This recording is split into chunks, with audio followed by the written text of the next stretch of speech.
श्रावण मास एक ऐसा पवित्र समय जब आसमान से सिर्फ बारिश नहीं बरसती बल्कि शिव भक्ति की वर्षा भी होती है।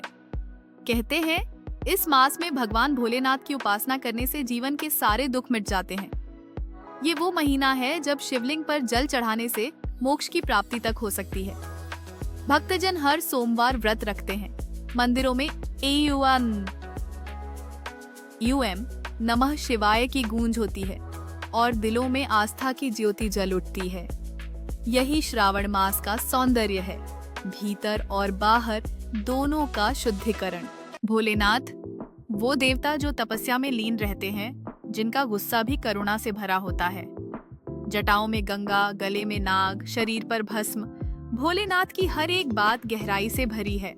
उन्हें भोलानाथ इसीलिए कहते हैं क्योंकि वो भावनाओं में बहकर भक्तों की छोटी सी भी आहुति स्वीकार कर लेते हैं। वे संहारक हैं, परंतु सबसे बड़े दयालु भी। उनकी पूजा सिर्फ एक रिवाज नहीं, एक आत्मिक जुड़ाव है। शिवलिंग की पूजा सिर्फ एक प्रतीक की आराधना नहीं, बल्कि ब्रह्मांडीय ऊर्जा के साथ जुड़ने की विधि है। शिवलिंग पर जल और दूध अर्पित करना, बेलपत्र चढ़ाना, ये सब वैज्ञानिक और आध्यात्मिक दोनों दृष्टिकोण से गहरे अर्थ रखते हैं। जल से शांत किया जाता है उनका तांडव और दूध से शुद्ध भावनाओं की अभिव्यक्ति होती है।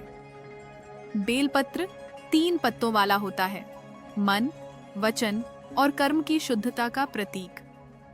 हर क्रिया शिव को छूती ही नहीं, हमें भी भीतर से बदलती है। श्रावण के सोमवार ये सिर्फ उपवास नहीं, आत्मा को शिव से जोड़ने की साधना है।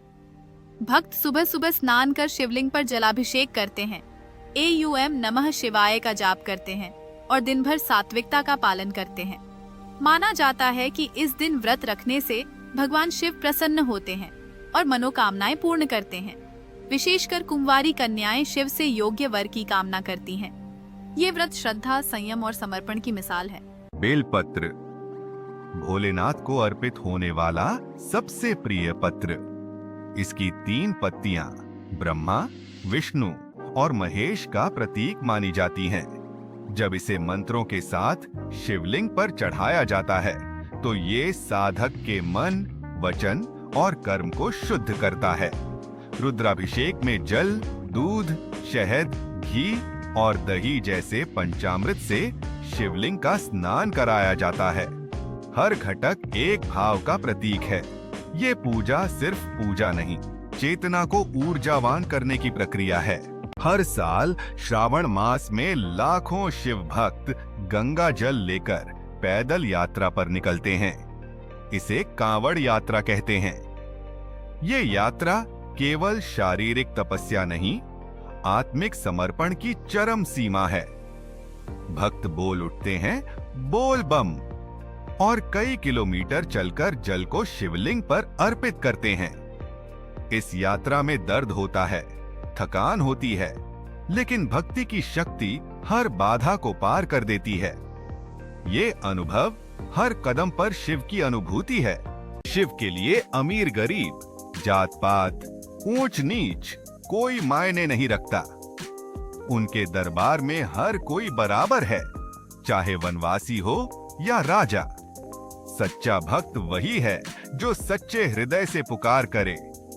शिव केवल दिखावे से प्रसन्न नहीं होते, वो तो हृदय की गहराई से निकली आवाज को सुनते हैं। अगर भक्ति में भाव है तो एक लोटा जल भी उन्हें अत्यंत प्रिय होता है। यही है शिव की सरलता। उन्हें पाना कठिन नहीं, बस मन सच्चा होना चाहिए।